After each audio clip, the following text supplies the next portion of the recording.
अजित पवारांनंतर भगवानगडाचे नामदेव शास्त्रीही धनंजय मुंडेंच्या भक्कमपणे पाठीशी राजीनामा घेतला जाणार नाही अशी शक्यता, तर नामदेव शास्त्रींची भूमिका चुकीची, आव्हाडांची खरी.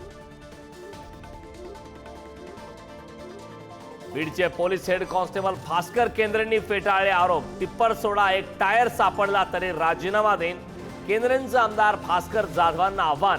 तर केंद्रे आणि सदावर्तेंची ऑडिओ क्लिप देखील व्हायरल.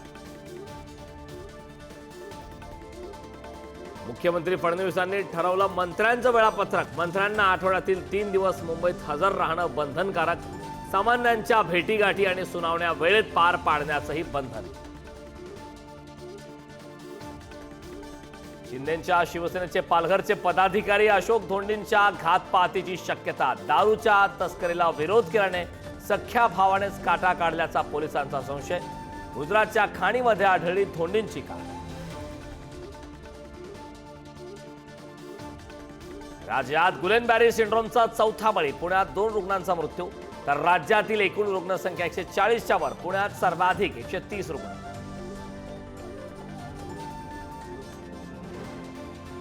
अभिनेत्री ममता कुलकर्णीला महामंडलेश्वर पदवी देणं लक्ष्मी त्रिपाठींना भोवलं. ममता कुलकर्णीसह त्रिपाठी यांचीही महामंडलेश्वर पदावरून हकालपट्टी. सोनिया गांधींकडून राष्ट्रपती मुर्मूंचा बिचारी महिला असा उल्लेख. सोनिया गांधींच्या विधानामुळे राजकारण तापलं. हा तर समस्त आदिवासी समाजाचा अपमान. पंतप्रधान मोदींचा हल्लाबोल.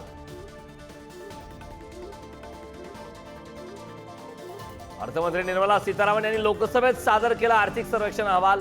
जीडीपी 6.3 ते 6.8% दरम्यान राहण्याचा अंदाज.